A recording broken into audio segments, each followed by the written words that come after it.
Can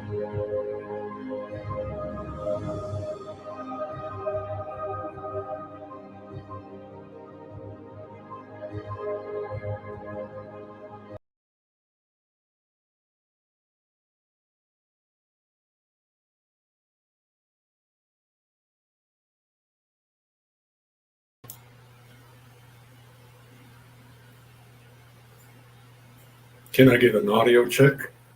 Audio check, can you hear me?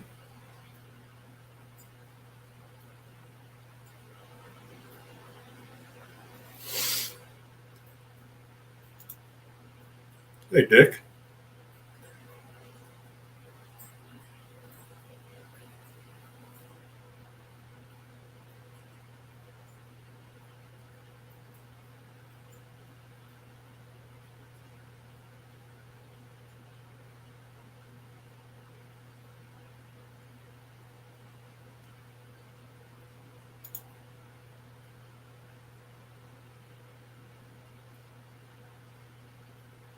How's it going? What's happening?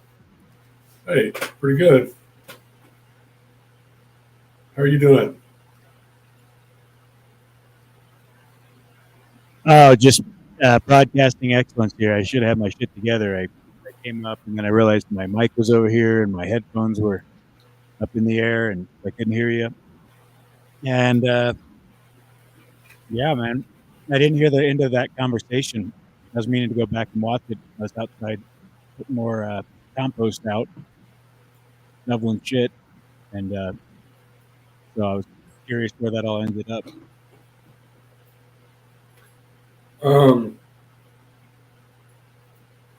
Well,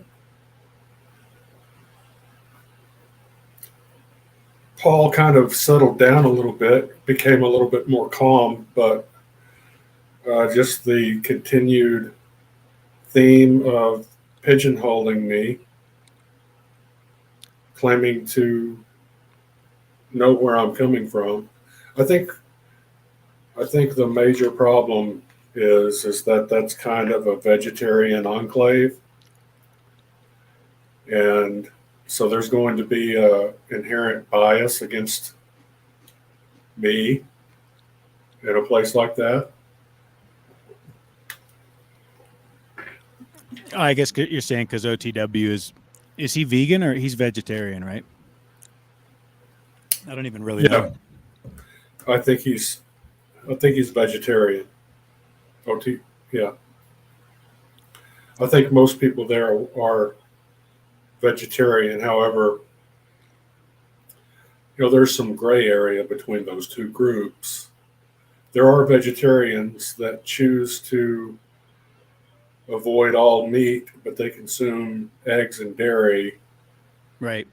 And then you've got another brand of vegetarian that consumes eggs and dairy and no meat, but they're very adamant about they do it because of the animals. So that's like a vegan brand of vegetarianism. Yeah, I think some people just ruffle each other's feathers with this stuff because it's amazing. I've never even had that conversation with OTW, but I've had it with Paul probably, I don't know, more times than I can count on every hand. I mean, whether I'm involved in the conversation or I'm listening to Loop on that one with him. Do you know Lou Bass? No, I don't know Lou. Was he there today? Yeah, so that's why I say maybe on some of the, because you were saying he was mischaracterizing you, just learn a little more about the community, because there's a plethora of people that are moving in and out of those conversations, and there's plenty of meat eater advocates, I guess, if you want to call it that. I actually think I have the same philosophy as Paul, which is to do the least harm. And I come at it from the same argument that you do, where obviously the way the fields are just decimated, everything is killed, that it's entirely more harm done and less empathetic, I guess I'd say, to the animal's life when, maybe it'd be like a drawn out suffering death because they'd eat up some inflammatory pesticide or something that would just cause them to suffer for days. Then another animal might eat that carcass. And so I see that as atrocious. But it's definitely been pitched by a lot of people from different vantage points, pescatarian, vegetarian. Jeff was in there for a long time. He was really pitching the vegan side of it, coming hard at it. And that's actually how the debate with you got started with him, because Jeff was cornering me on that, and I was coming back at him pretty hard on it. And so finally he said, "You want to have a debate?" And I'm going, "I don't debate, I'll have a conversation with anyone.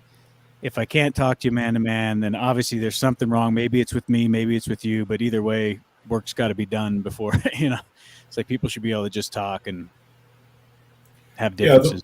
Yeah, the issue, the problem with debates is that it's not an open conversation. It's not two people trying to communicate and find common ground or compromise or find a solution. It's two people trying to win. Each individual's hoping that there's a winner and a loser, and that they're the ones that come out on top. And then it becomes another phrase that could describe a debate is a disingenuous conversation, because there's especially people who study the art of debate, is that they build a toolbox full of tactics, fallacy, straw man, obfuscation, all kinds of different tactics. That's why I don't like it either, because it's all about winning the argument, not necessarily letting the facts be heard and let people make their own decision. Yeah, it's not. I've had a debate. Let's see, the debate that I had with Jeff on the Crucible. Did you catch that? Yeah, I did. He would not allow me to speak about crop deaths because he is part of that vegan enclave that does not want that subject discussed openly. And so he derailed the entire debate by demanding that I concede that soybean meal is not a byproduct, but a co-product, when really that's a red herring, because the definitions of byproduct and co-product are really so similar so as to not really be different. Regardless, to me, it's a disingenuous argument, because it's the premise of why it's created in the first place. It's created primarily for oils, and then that's a byproduct or co-product, whatever you want to say it is.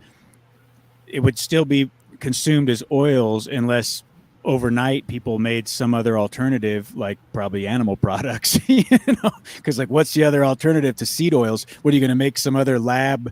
You're going to take petrol oil and get the people to eat that next.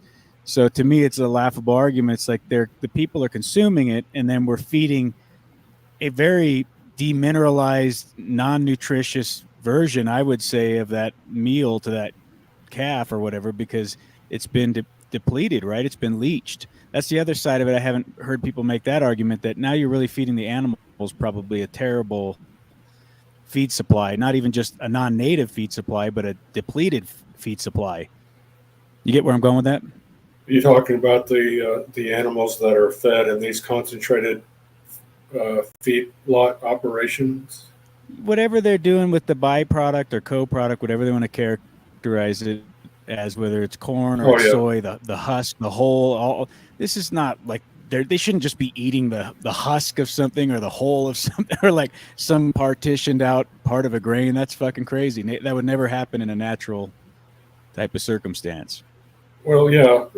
The thing is that ruminants, for instance, some people will say, if cows are out there grazing in a natural environment, that some of those grass species are going to seed out, and they're going to be consuming some seeds, so that constitutes grain feeding. It actually doesn't constitute grain feeding because these cows are eating seeded out grass. And does seed become part of the animal's diet? The answer is yes. But are they being fed concentrated seed, even if it is not a byproduct? Let's say, for instance, 36 here in the United States, which is we produce more corn than any other country in the world, and we export a bit of it, and we export a good bit of the byproduct.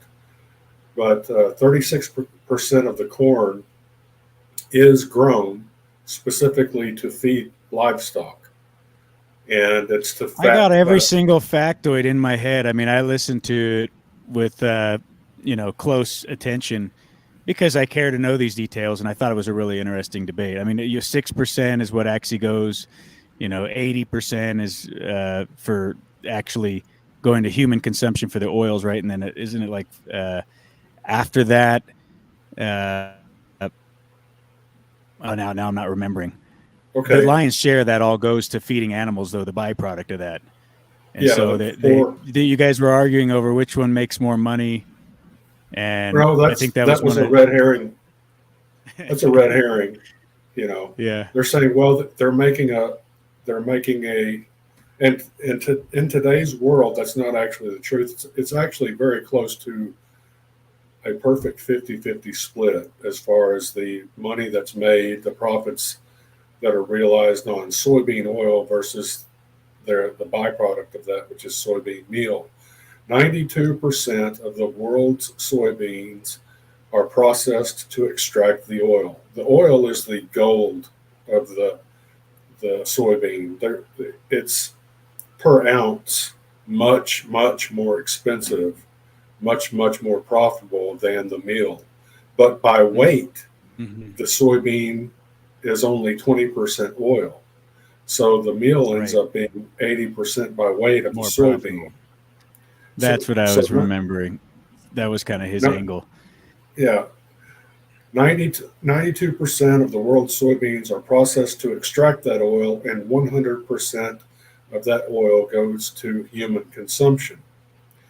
And when you're talking about consumption in this context, then you're talking about consumers consuming, and consumers can consume entertainment, they can consume food, they can consume automobiles, they can consume automobile fuel, they can consume natural gas for cooking, they can consume electricity, but then they try to obfuscate. I have trouble saying that damn word too. Yeah, it's not easy for me to pronounce, but it's they try to muddy the waters by saying yes, but they're not eating it, and it doesn't matter whether or not we're literally eating all of that oil, but if we're consuming it in some form or fashion, then that counts because the whole reason this argument comes up. I remember that too. Yeah, if it's not actually consumed. And you guys had defined the premise of the debate, and that one maybe even had a point, I thought. But the bigger picture to me is it's bad on all ends. So none of it's right. The animals shouldn't be eating it. We shouldn't be growing it the way we are. We're devastating everything, the whole ecosystem, the oceans, the watershed, it's damaging everything that comes in contact, including the people that eat it. And so it's not like I'm an advocate of you have to be a meat eater or you have to do anything I say. I mean, if you can have a sustainable diet, you live in the islands, you got mango in your backyard, star fruit, you got papaya, you got all kinds of, maybe you can go right in the fish and net some fish out.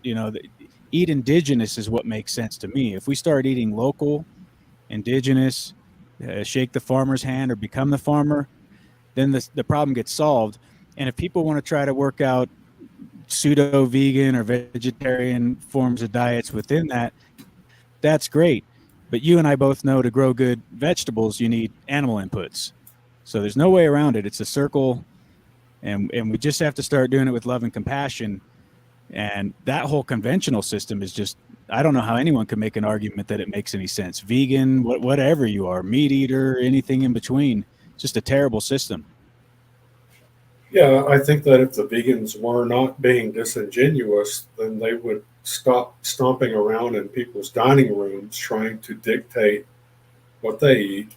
What they would do is they would infiltrate crop agriculture, and they would correct everything that's wrong with their source of food. And once they had that ironed out, then they could come and talk to us about, and I'm not saying that crop agriculture should be remedied and livestock agriculture should not be remedied. Both of those need to be fixed, but the vegans are saying, stop eating meat. We demand that you stop eating meat. We're going to criminalize the eating of meat. We have an alternative that's more humane. And when you look at it, it's actually less humane.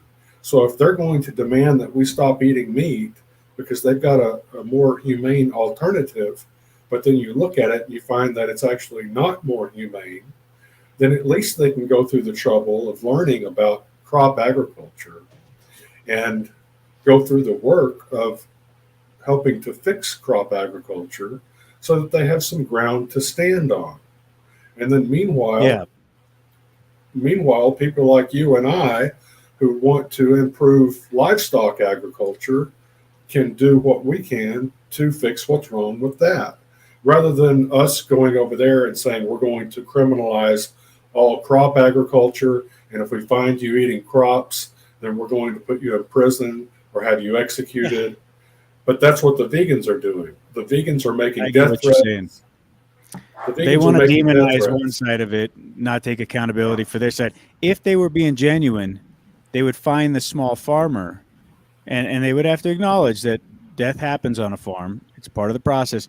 But I have to get all my nutrition from kale. So I need a farmer who grows biodynamic kale with the highest level of trace minerals and the nutrition that plant is able to provide. If you're even going to attempt to do that diet in the most consciously sound way, then you're going to the farmer who's empathetic to his animals. He loves them. He cares for them. He understands there's a part of the process where you have to cull the herd. If you've ever had chickens and you have a rooster and you realize what a pen full of a bunch of roosters with hens will do, you're going to get rid of some roosters. That's just how it works.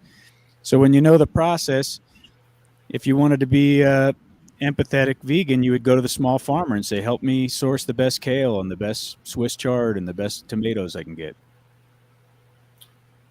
Yeah, I mean, they certainly, vegans, in fact, some of the most um, influential vegan influencers are discouraging vegans from eating organic produce because there's a reliance upon livestock. The livestock manure, the blood meal, the bone meal. Um, so they encourage vegans to consume just regular, conventional, monocropped fruits, vegetables, and grains that are covered in pesticides. But it's all the source. It's like even the blood meal, was it from conventional cattle? If you're sourcing, kelp or any of these other inputs, gypsum, where did they mine it from? How did it? And, I notice people will sell organic compost for a heavy price out here, and it'll have like plastic remnants in it. That process of getting that compost, you don't know what happened to get that to your table. Someone might have fucking dumped an oil can in there for all you know, and they're calling it organic. If you want to be assured of the cleanliness of your food, you're going to have to take accountability for everything. And then you still might have to look at the sky. Do I need a sealed greenhouse with a vapor barrier? And you try to do 100,000-foot greenhouse to grow food.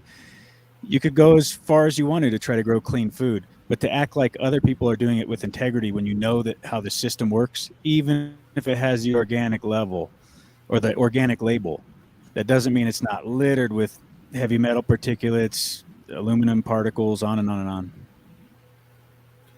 Yeah, there's all types of. Did you see the other day they recently tested the fruit juices that they sell in the supermarket and found that they're full of toxic heavy metals. Disgusting. Yeah. And And that's how that happens. I mean, there's no consideration. no, That, you know and what, the apple juice, have you looked in the apple juice, like Chinese, most apple juice doesn't say country of origin because it's not FDA required. And so most of it's all coming from China. And the reality is, who knows if it's even apple juice? I mean, they could have just figured out in a lab how to make some apple flavored shit because it sure doesn't taste like apple juice to me, half that shit. yeah, I think a lot of those fruit juices are just colored, uh, sugar water, high fructose corn syrup with some type of artificial flavoring, you know. And there's a lot of those products that just every time they're tested, it comes out that they found some type of poison in it. It's almost every time they test a plant food, is there something seriously wrong with it? And of course, the vegans want to they want to claim that meat causes colon cancer. Everything to do with meat is unhealthy, yet they won't call out the pesticides in their own. There's really no way to do it 100%. We're all just trying to do the best with what we can, where we can. I mean, you make the best choices with what you can. But if they're still spraying your skies, and you got like Lou here, he's got a beautiful field. I don't know what are you planting in that field, Lou? I saw you out there today tilling it up. Oh, I'm planning a whole bunch of things. My road, the corner on my road, I'm on two dead ends, right? And my road has become the major thoroughfare that bypasses. What's that? Someone talking? My road has become a major thoroughway that bypasses a little town. Everybody comes around my corner now to bypass this town. So this year I decided I'm going to plant a bunch of sunflowers and pumpkins and different vegetables and flowers and just sell them at the front of the road just for something to do. My tenant said he'll manage the little stand out front, and we're gonna put some crap out there and just to fuck around, see what we could sell, see what we can make. You still there? Yeah, this is Lou that I was telling you about, Garland. Oh, I've been on Garland's channel before. Maybe you don't remember. I've been on your channel a couple of times. I remember. Yeah, I remember you. Yeah. Yeah, we were talking the other day with Paul too about the rights and freedoms and all that. And yeah, if he doesn't get over his hypocrisy on this issue, I think it hurts him more than he realizes, as far as I'm concerned. Yeah, well, I'm happy to hear you point that out, because I thought I was going crazy, because it seemed like everyone on the panel wasn't able to see that, Oh no, I tell him all the time. I don't let him get by. Like, he thinks he's eating pizza and he's eating all this crap, and a lot of it's probably processed to incredible degrees. And where does he think all that stuff's coming from? And how does he think that stuff's being made? It's just denying reality. It's not going to work, And at the same time, I would have to say, sorry, I forgot your name. It's Garland. No, but it's JD. Sorry, JD. Right. Sorry, JD. I'm getting old, so my memory's not all there. But yeah, JD, it's kind of similar to the idea about rights. I understand what you're saying, that if you can't raise your own food, it doesn't matter whether you're driving without a license or you're paying the tax or whatever. But I think both are important, right? Well, that's what I was trying to say, was that it's a false dichotomy to say that we have to pick one or the other. Why can't we focus on every aspect of pursuing freedom? And so, this idea that we can't discuss food, we can't discuss farming. I think the reason why he was so adamant about that is because he's a vegan leaning vegetarian, and they have people who have that mentality look at me as someone who's abusing animals, and they have a guttural, almost a hate, a very strong disdain for any farmer that's involved with animal agriculture, livestock. And so they've been watching these documentaries, and I've got a video that I'm working on. I'm cataloging all of the confirmed cases of animal rights activists actually staging animal torture in order to video it and then show that to the masses and claim that all animal agriculture is involved in this systematic animal torture, which is absolutely false. It's not profitable. It's not profitable. There's no reason to set aside time for animal torture when you're in the business of producing healthy meat. Right. It doesn't make any sense. Nothing. No sense at all. Because if you're abusing your animals are not going to grow properly. They're not going to put on the right amount of fat. They're not going to get to market in the right amount of time. You're going to be feeding them longer. They're going to be getting sick. You're going to be spending medications. You're going to be all these problems with abusing animals that don't make any sense when farmers are trying to make a living. Right. And so any vegetarian out there who might be consuming dairy and eggs, but is making that false claim that is trying to paint all livestock agriculture in that light of being a cruel torture train, to me, what's the difference? I mean, what's the difference just because they're eating eggs and dairy? If they're out there spreading false information about the animal agriculture, then what is the effective difference between those two groups? There's really not much if you're going to be spreading falsehoods. I get what you're saying. It's rooted in the same kind of disingenuous type of nature. But I think that Lou has made the point really with great articulation and clarity, and I have as well. And if you feel you want to take that challenge on with him, that's your prerogative. I've gotten to the point where a guy like Paul, I know he's highly intelligent, man. He can look up all the same information that's available to all of us. He's heard the argument. If he wants to stay staunch in his particular, position, he wants to, I guess, anchor his feet in the ground on it. That's his prerogative. He knows Lou disagrees. He knows I disagree. He knows you disagree. I mean, what can you do? It's not like he doesn't know this information, though. Well, he knows it.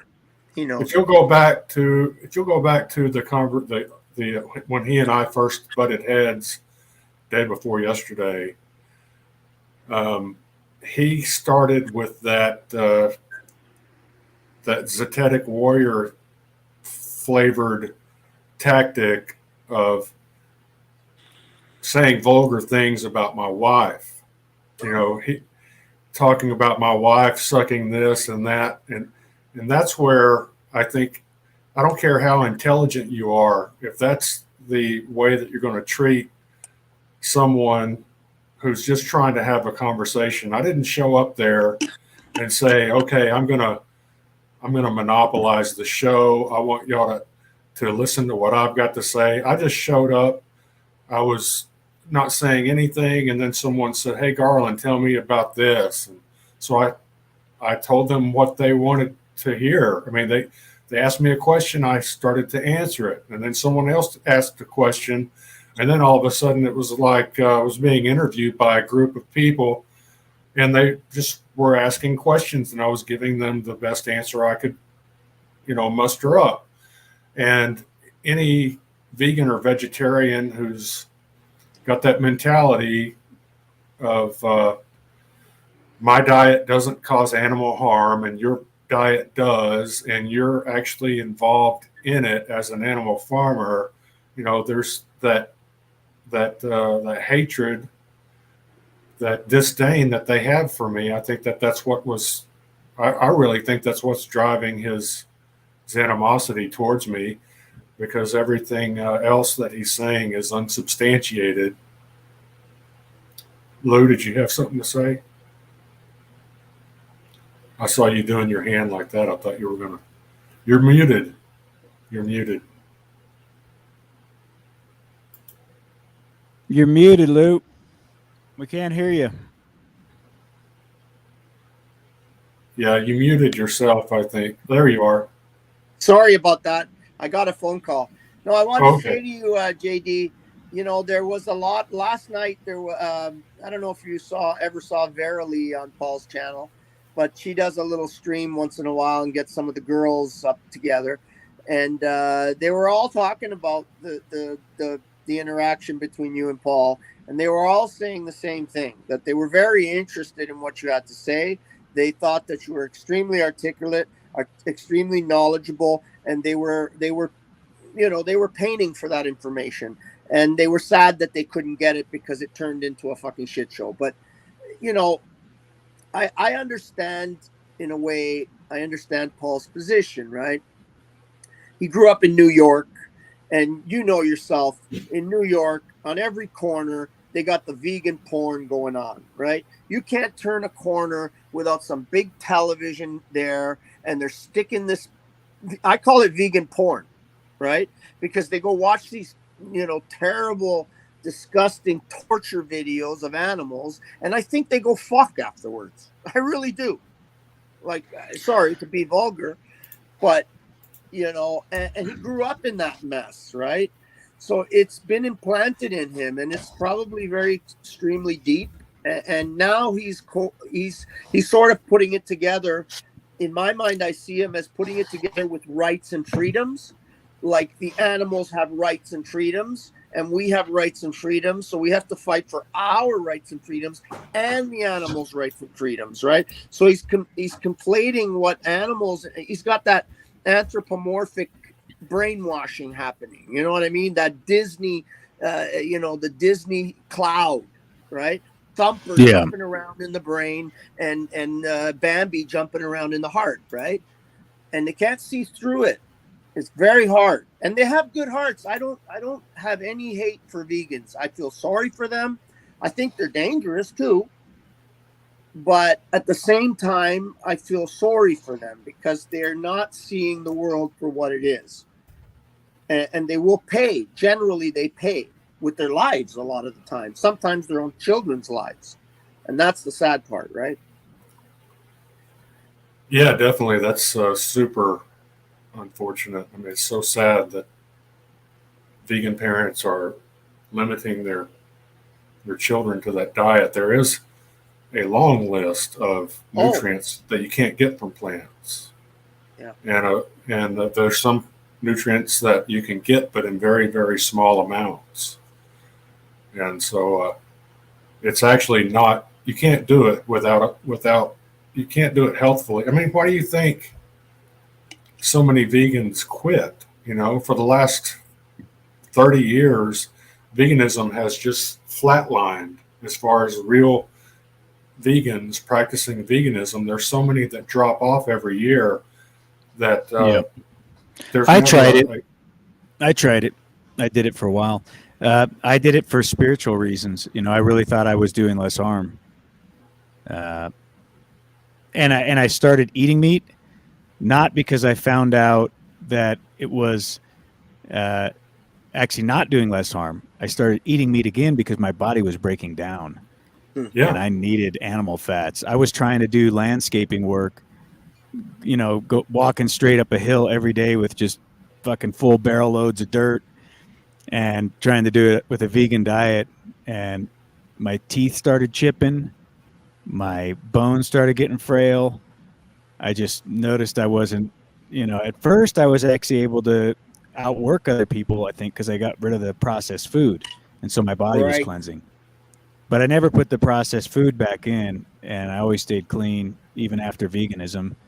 And yeah, I definitely needed meat products. I mean, it was getting bad. It was like to the point where other people were going, "Man, are you all right? You know, you need to eat a steak or something." And they weren't saying it to rib me or like give me a hard time. It was like, genuinely, this isn't working for you, dude.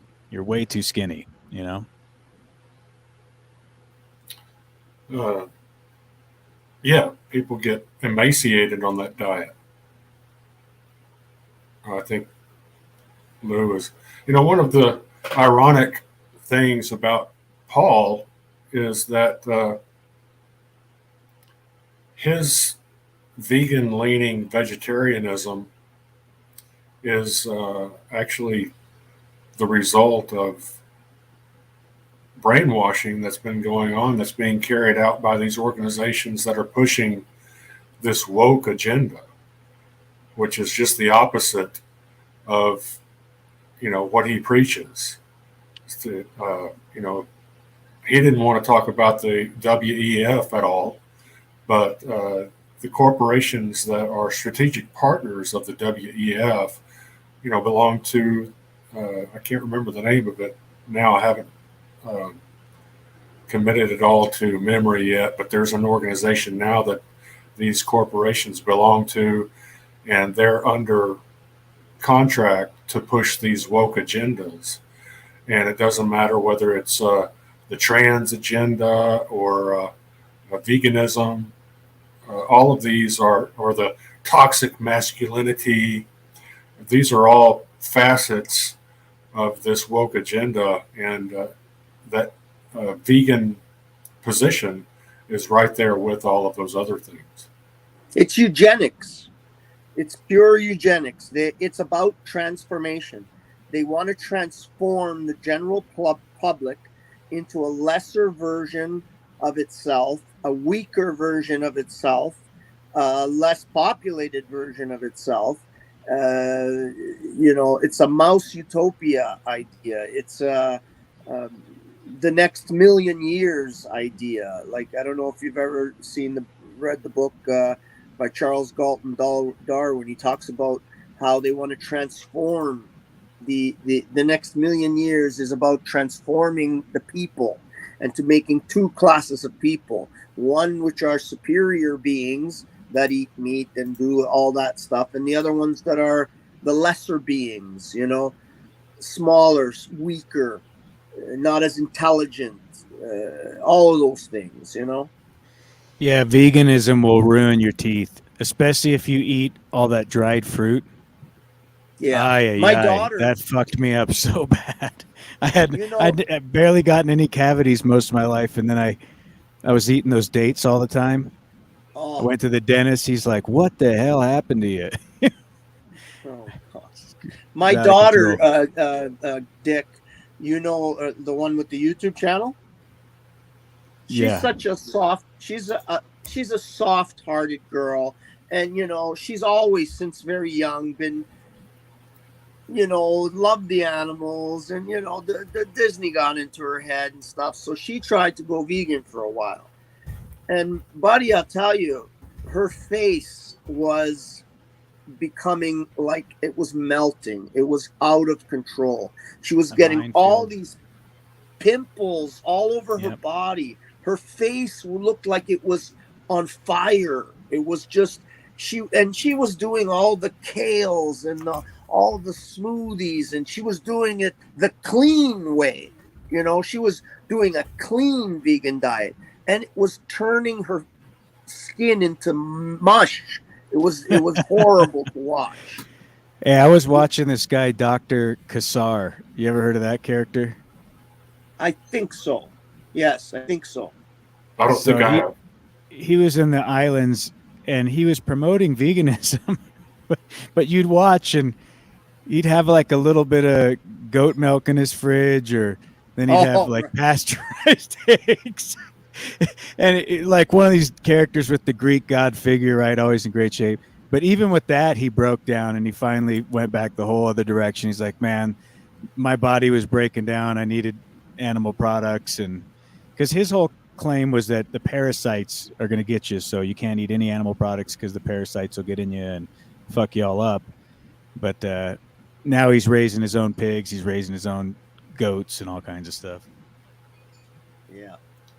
I mean, how many people do you have to see come out and do these stories of I quit veganism because it was killing me?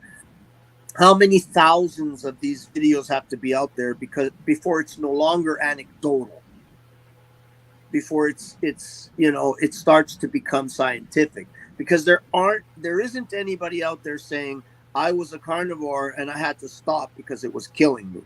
I don't know of any. If you know of any, let me know. I'll watch them. So, No, you don't see that same type of degeneration no. with meat. And that's another thing, is that all of the studies that vegans quote when they're talking about meat eaters and how unhealthy they are, what they're quoting are studies that are looking at people that are eating the standard American diet that's full of ultra processed foods, that are full of starch and sugar and seed oils and artificial flavorings and colorings. And do they eat meat as well? Well, sure. It's kind of like when they point out a hamburger as being unhealthy, and it's got this little paper thin piece of meat sandwiched between two loaves of bread and some lettuce and tomato and seed oil mayonnaise. And what's unhealthy about that has to be the meat somehow, that little thin piece of meat, and they don't acknowledge the fact that the meat makes up the least of the whole hamburger. It's ridiculous. We were talking about vegan teeth a while ago. I wanted to show y'all something regarding that. Not only teeth, but also bones. You see here, vegans have a 43% higher risk of fractures, and it's especially in places like the hip. A hip fracture can actually cause people to die because they're so immobile that they're very prone to getting pneumonia. So a lot of people will go into the hospital with a hip fracture and then end up dying in there because they're not able to move around and keep breathing properly because they're so sedentary. A hip fracture will really stop your movement. So I think the reason why vegan teeth go bad and their bones begin to crumble is because of vitamin K2, MK4. There is only one place where you can get K2, MK4, and that's in animal products. And I'll pull that up quickly as well. K2 and K4 is something to do with cobalamin or something like that. Oh, that's vitamin B12. Oh, B12, right. Methylcobalamin. Right. But let's see, why MK4?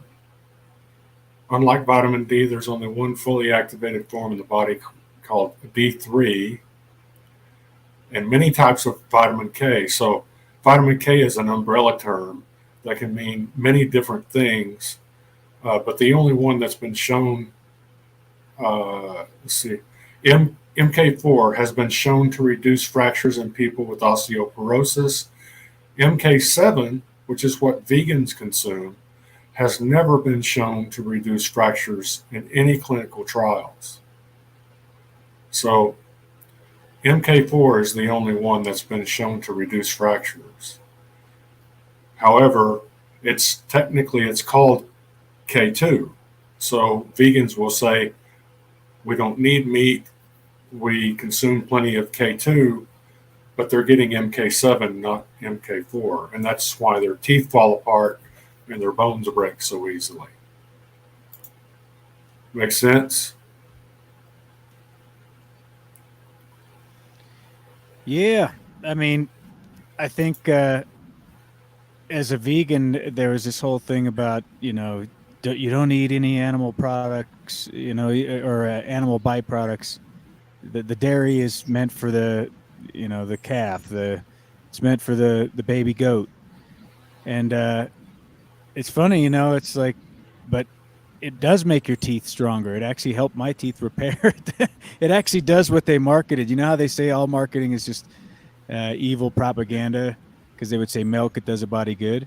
Well, no, it's conventional poison store-bought milk that really fucks you up. That's the shit that's poisoning you, and it doesn't do a body good. But they were telling you the truth. Milk does do a body good. You just need real milk that's pasture-raised cattle, and then of course, if you can get it in its natural state, unpasteurized, unhomogenized, unperverted, all the better.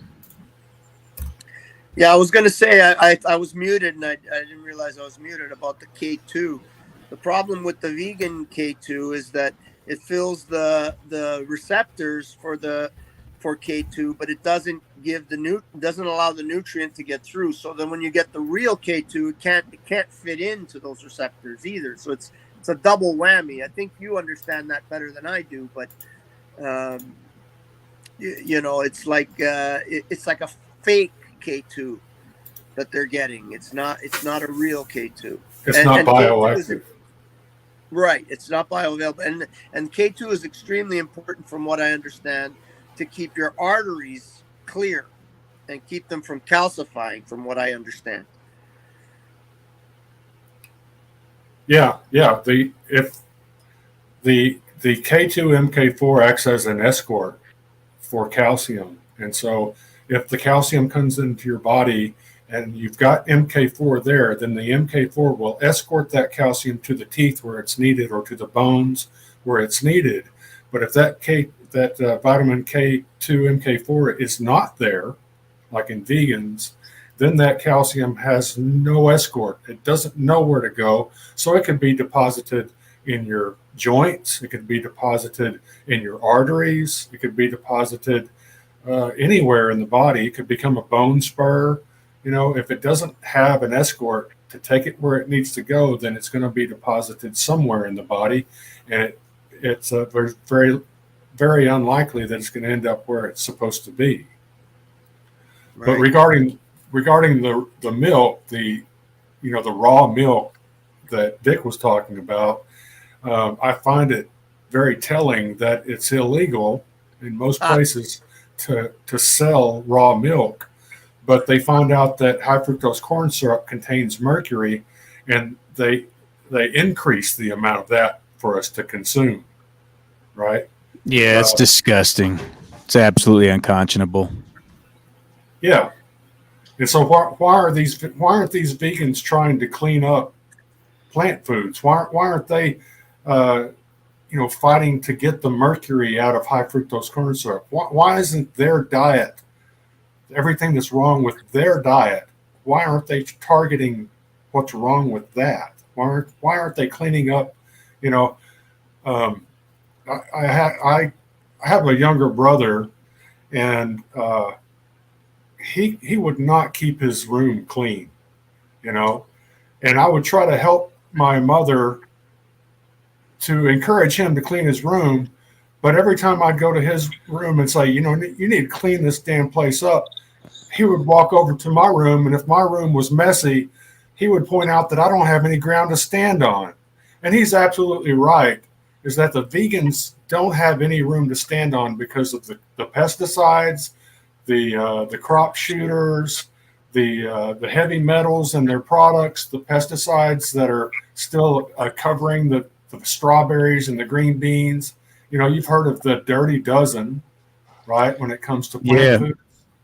But it's almost like you have to be their mommy and their daddy for them, because really, if you put out a product right now and you said, here's the corn syrup product with tested mercury levels, they're below this tolerance level, you're safe, you're good to go, but it costs 13 cents more, and you put out the one that was not tested, the masses will just run for the one, because it's my FDA, they're looking out for me, the system's got my back, I don't need to spend anymore. And I see it over and over and over with family, business relationships, whatever it is, acquaintances over time.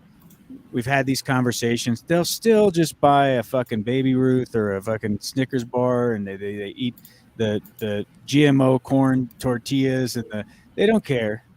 They don't give a shit because the Yeah. organic ones there, they won't even make that choice, you know. No, Now, real vegans don't do organic. They're against organic. yeah, that's Real insane. vegans, because They they're just want to against be organic. robots is basically what it is. They want to be turned into zombies. No, I think they're against organic because they understand that if you go organic, you have to use some sort of fertilizer, and Yeah, if you animal can't, input. you have to use animal fertilizer to be organic, right? You have to use animals, and that's why a lot of them are against organic, right? Yeah, So- that's exactly right. So then there's no logic at all. Why they would never No. want to clean it up, I guess, because food to them is just some kind of inanimate object that needs to taste a certain way, I guess, to get them through the day. That's it. Yeah, that's it. And they'll say that too. It's not about taste. It's not about health even.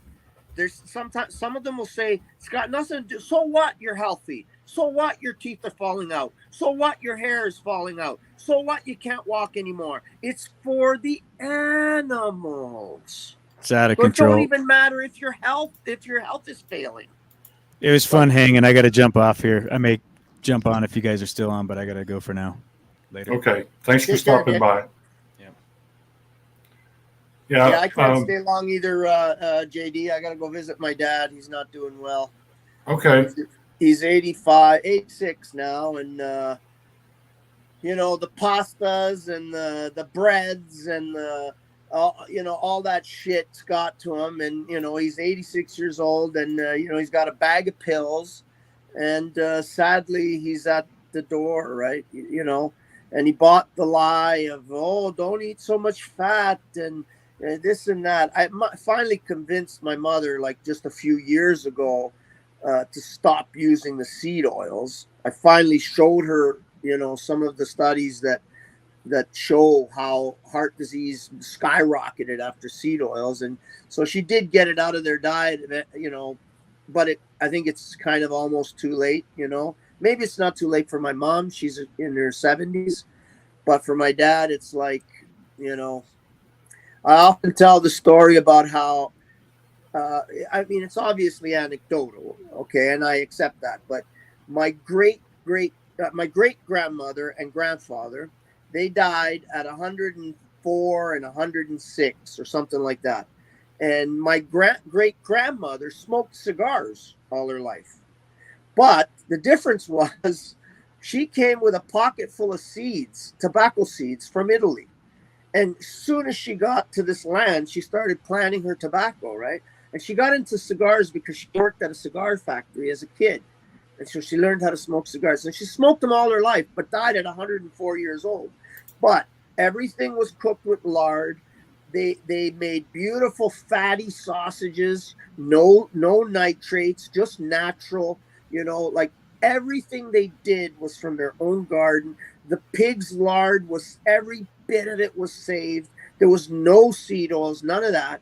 Then my grandfather and my grandmother on both sides, except for one that liked the wine a little too much and died younger than most. But then they started, you know, later in life, they got their seed oils into them. And they got these, you know, all the fat's no good and all that. And they died at 92 and 95. And now my father is 86, and he's pretty well had it for the majority of his life. And sadly, he's on death's doorstep with a bag of pills. And my great-grandparents never took a pill in their life, right? It's just they ate their natural diet, which was lard. They used to take what we call lardone. It's like when we kill a pig, we make like a festival at the end after we make sausages and all that. We take all the bones and we make a big boil up, and we put some cabbage in there, and then you just clean the meat, that little bit of meat off the bones, and it's so tasty, right? And then that you boil down that soup kind of thing, and at the bottom, you know, when it boils down all the way, you get what's basically pure lard and little tiny bits of meat. And they would put that in a jar, And in the morning, they take a little piece of bread and they would slather 1/2 inch of that stuff on their bread and eat it. There wasn't, like any of this, margarine or anything like that. It was like lard. It was, all these fatty, beautiful products, and they never took a pill in their life, and now here we are, bags of pills, dying at 75, sick. Yeah, yeah.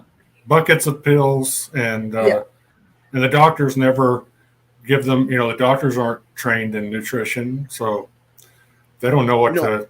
Even if they wanted to, they wouldn't know what to say to their patients. And every time the patient gives them some type of symptom or ailment that they're suffering from, rather than checking to see if they have a deficiency of some kind, they go straight to this book that tells them what a list of drugs that they can prescribe. The doctors are just as ill. The doctors are just as ill, all of them. I don't know if like I've always in my family, I grew up in a blended family. We had 2 families that were together. And out of all my cousins and my sisters and everybody in my family, I was always the one that like kicked the vegetable under the table to the dog, took everybody's fat off their plate because they weren't eating, and I was eating it. How old do you think I am, JD? Well, we were on that other live stream earlier today, and you said that you were getting old. I attribute my diet to the way I feel. Now, I might have a little extra weight on me right now because I've been all winter basically doing nothing, and once in a while I get a little bit of bread and I eat it because it's my guilty pleasure. But I'm 60 years old, right? And my cousins and my sisters are a little bit better, one of them anyway, because she was more understanding of what I was talking about, and she eats more meat and stuff like that.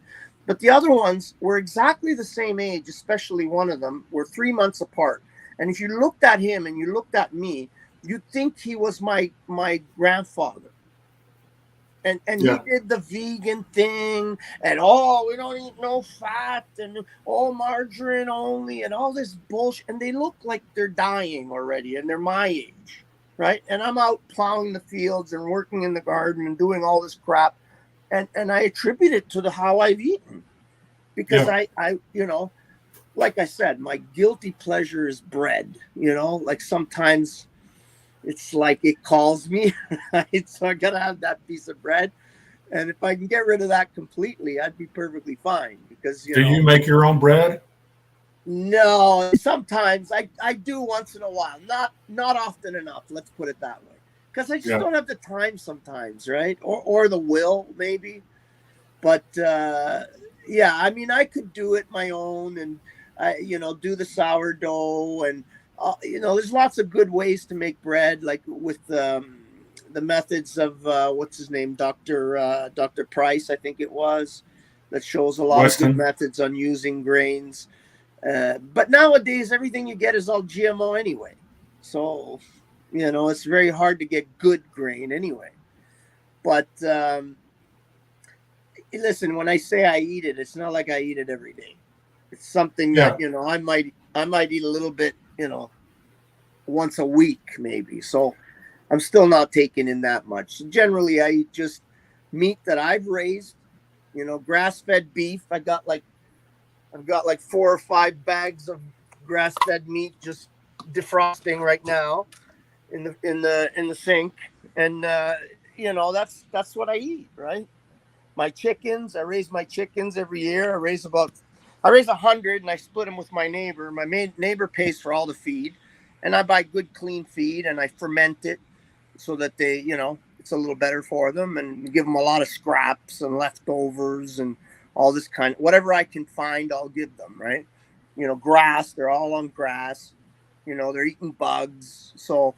They might get a little bit of GMO because it's hard. You got to give them some grains, and sometimes you can't always get good grain, right? But if you ferment it and you minimize it, you can still do okay, And I'll get, like, from the butcher, I'll get some fat and bones and stuff like that, and I'll put it out and let them pick at it and give them that extra protein. And they slow down on their feed when they got that kind of stuff, Yeah. Or if I kill some rabbits or whatever animals I have, I'll take all those guts and stuff and let the chickens just pick through it, right? And you get a better meat. And that's it. But you look at people today, man, and they're in their 50s, 40s, and 50s, and they look like they're 70, 80. It's like it's out of control, and they're sick. They're 40 and 50, and they already got a bag of pills. Yeah. It's crazy stuff. It's like I don't know how people can't see it, and I really feel sad for Paul, because I do think that Paul has a wonderful message and he's an intelligent guy, but he's too locked up in this thing that, he grew up in New York City, and like I said, what it's like down. I don't know if you've ever been to New York City, but I've been down there, and every corner they're pushing this shit. There's like, you can't go through a corner without vegans being there pushing, and they got the masks on, and their blood on them, and doing all this theatrics and forcing people. I'll pay you $1. Look at this video. Here, I'll give you $5. Look at this video, and getting into kids' heads, and it's strong programming, eh? It's strong, Oh, yeah. It gets people deeply, and the worst part, in my opinion, of the vegan diet, aside from how much it destroys the body, in my opinion, I think it's more damaging to the brain. I think, right? Because our brain is pure cholesterol. Like, it's literally pure cholesterol. Like, yourself, the natives understood that with the brain of the animal, they could tan the whole hide because of the pure cholesterol that the brain had. And so they're depriving themselves of these, healthy animal fats that their body needs, and their brain becomes more and more atrophied. Yeah. A lot of that comes from. Even though they're very intelligent, like. Sorry, go ahead. I was just going to say that Ansel. I've been looking into Ansel Keys. He's the one that did the saturated fat study, and he blamed saturated fat for heart disease. He had data for 22 different countries, and in order to paint a picture of association, he had to whittle that down to 7, from 22 to 7, to make it look like. And then come to find out, that was right whenever they were getting ready to launch margarine as a butter replacement. So he was actually being funded by the margarine industry, and at that time, margarine was being made from cottonseed oils. Right. And so it was that was the tip of the spear. His, whittling 22 countries down to 7 to try to show an association, and they're still using that same fraudulent science today to demonize saturated fat.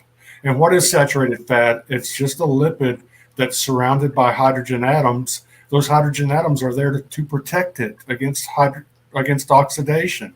That's one of the reasons why people are aging so fast today, because they're consuming oxidized seed oils. And what do oxidized oils do?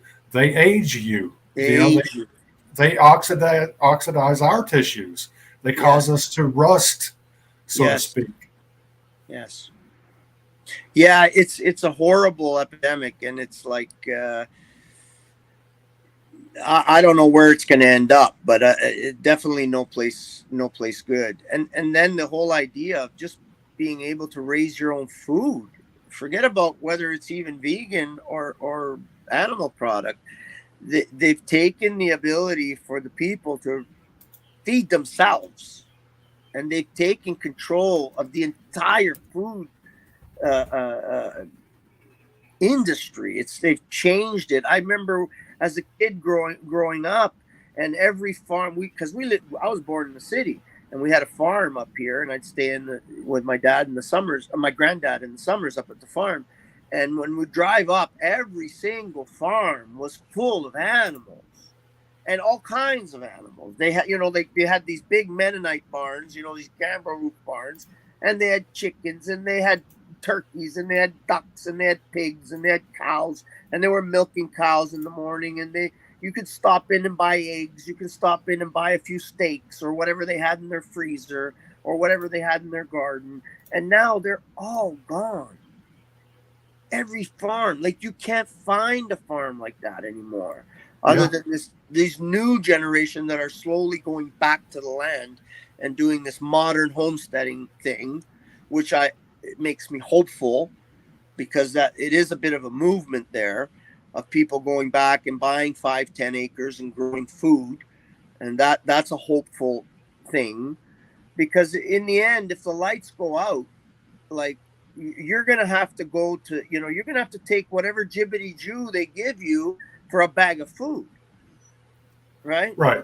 And if if you can't do it yourself, or at minimum know how to trap a porcupine or a rabbit, or snare a rabbit, and how to deal with it, how to whatever, at minimum that, you're going to be in those government lines for a bag of food, and they're going to give you whatever chemical that they want to give. Yeah.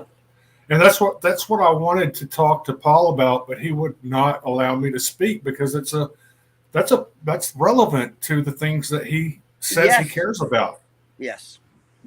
And he won't let me do it. I've been with Paul for a long time now. And like I said, I love Paul, and I believe that he has a fantastic message, and he's an intelligent guy, and I do have faith that the day is going to come where he has to accept the truth. I do believe that, right? But at this point, he's just not there. And his personality is such that he won't allow the information in if it goes against what he feels is correct, right? So, I think that if I could get him on my channel and have a one-on-one conversation with him, I could get somewhere. I don't know. I think it'd be pretty hard, JD. I think the best thing, if you really want to get through to him, but keep in mind that if you do go to his channel and stay on his channel, I wouldn't go there just to change him. I'd go there to figure out what you need to change, because we all need to change something, right? And myself included, right? I've had, my own difficulties in my world, and some of them have to do with things that I learned in some way, even at 60 years old, and even though he's 33, I've learned from Paul, right? And he's helped me change a direction in my life, even at 60 years old, right? So, can you give me an example? Well, for one thing, my example would be with my daughter, right? I spend a lot of time, mostly in my life, where I live for my children. And, I have land, I have property, I have some that's very valuable property. And I sort of sacrifice myself thinking, oh, one day I'm going to leave it to them, right? And sort of, it's almost like self-being, you know what I mean? Like I'm kind of, because I'm divorced, and maybe in my heart, I feel, guilty that the family was broken. And in a way, he helped me realize that if I'm not living for myself, I can't live for them, right? It's not going to happen. And in my heart, I knew this, but I was resistant to it. So in a way, he helped me break through that resistance. And today I see it more clearly. And I've made some serious decisions to change my direction. And it's given me a happier outlook on life, because I was at a period where I was sort of closing down, and sort of not backing out of life, but not having that zest as I once did, because I was sort of beating myself, right?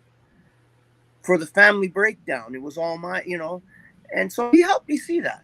And I have to be honest about that, And yeah, sometimes he can be really fucking annoying. I'm telling you. Sometimes I feel like I can go through the friggin' computer and grab him by the throat. I want to just shake him. But sometimes also that pushback can create growth. I'm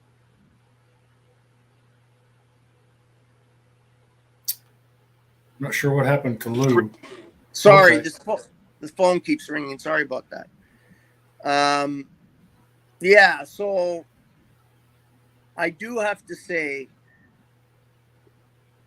because of that, in some ways, I feel obligated to try and help him see this, right? And that's why I don't let him, I don't give in to it, right? Like, he knows, right, that I don't give in.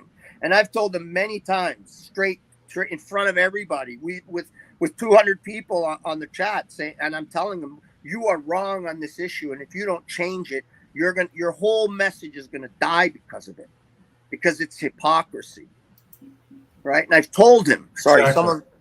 someone's at the door. Yeah, that was my point. Is the Or do you the know hypocrisy? He would be so much more effective. Give me 1 second. 1 second. Sorry, JD. I gotta get going. I'm really sorry. I got someone waiting for me. Coming by. I enjoyed talking to you. We'll see Thank you. you, JD. Thank Come you, on JD. anytime. Thank you. I appreciate care, it. And I enjoy your information because you have a more scholared approach, or more, I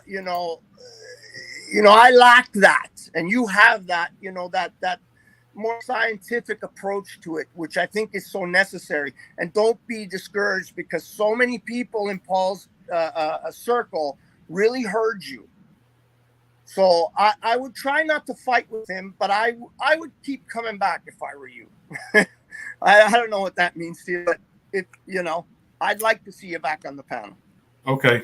Thank you. I appreciate that. Okay. See you. All right. Take care. Okay. That was a good guest. Enjoyed talking to him. Big Louie. He looks good for 60 years old. I have to admit that. And he's not a vegan. I don't think he would look that good if he was vegan. Let's see. I was going to do a reaction to one of Earthling Ed's videos, but it's getting a little bit late. I have a few things to do outside. I think we'll wrap it up here. Thank you all for joining us, and we'll see if we can do something either later tonight or tomorrow. Appreciate y'all's attendance. Darla Lama, thank you for coming. It's good to see you here. Jason is here. He's busy. Yeah. All right. Thank you all again. Love you all. We'll see.